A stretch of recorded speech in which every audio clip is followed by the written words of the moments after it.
Babe of the day. Babe of the day. Elizabeth Hurley. I have always liked Elizabeth Hurley. She's a beautiful English actress with sparkle. Elizabeth became quite popular by the late 1990s, but believe it or not, things didn't come that quickly or that easily for her. She started acting in 1987, usually in small roles. This same year, she also started dating actor Hugh Grant.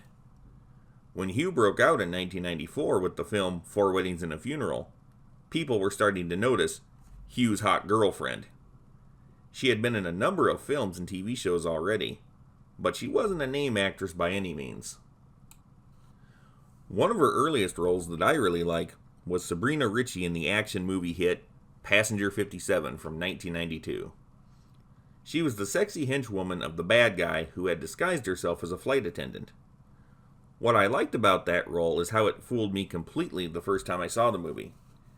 She was so hot and you wanted to like her, but she proved herself irredeemable. To be honest, I'm surprised this didn't move her career along faster. After this, she got the starring roles in 2 British thriller films, Beyond Bedlam and Mad Dogs and Englishmen. They're not very well known today. Her next starring role was in an American movie with Ice Cube. Dangerous Ground was another action thriller that failed to find an audience. She also played Delilah in the TV movie of Samson and Delilah shown on the TNT network. Even this didn't do much to get her noticed. The problem with all of these roles is that Hurley played really troubled characters. Evil women, drug addicts, victims. They weren't really becoming of her. That would change with her next movie. When the very first Austin Powers movie came out in 1997, it changed things quite a bit for Elizabeth Hurley and really put her on the map. In this movie, she played the sexy spy babe Vanessa Kensington, who was the love interest and partner of the goofy spy hero. After this movie, she was always a name, but she didn't always have the best luck in movies. In 1999, she returned to her breakout role. Sort of.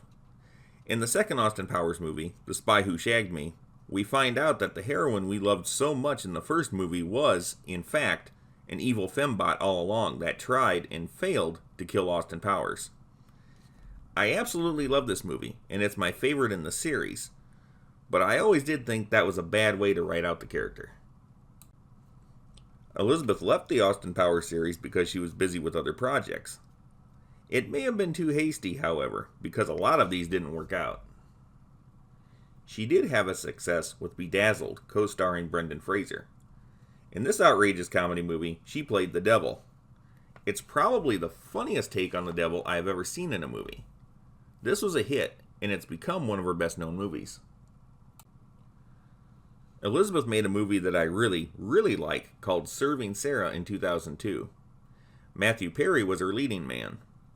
This was an incredibly funny movie with an all-around outstanding cast, but it wasn't a commercial success. I urge everyone to see this movie. Hurley was fantastic, and so was everyone else. She has worked in films sporadically since then, but has had some strong successes on television.